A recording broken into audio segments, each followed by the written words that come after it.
আজকের আমাদের পনির হচ্ছে, আলু ভাজা হয়েছে।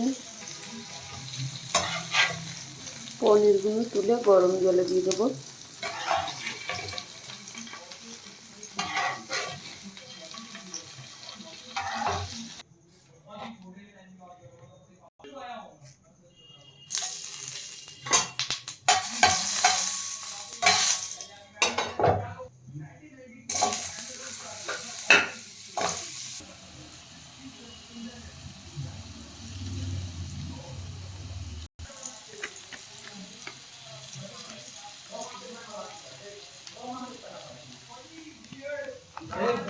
হুম, দেখো উজ্জ্বল ফোন করে কি বলছে, বলছে ঘর ভাড়া ছেড়ে দাও, না হলে অন্যরকম ব্যবস্থা নেবো। ঠিক আছে, ব্যবস্থা নিতে বলো। আচ্ছা, 6 মাসের ভাড়া পাই।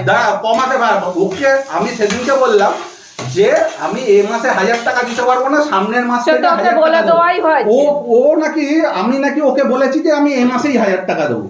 আমি এই মাসের টাকা অ্যারেঞ্জ করতে পারছি না বলে ওকে আমি বললাম যে আমি সামনের মাসে 1000 টাকা দেবো, তারপরের মাসে 1000 টাকা দেবো। যখন টাকা ছিল মাসের আগে টাকা দিতাম তখন তো বলতো না যে টাকা দিতে হবে না, মাস হয়নি। বলছে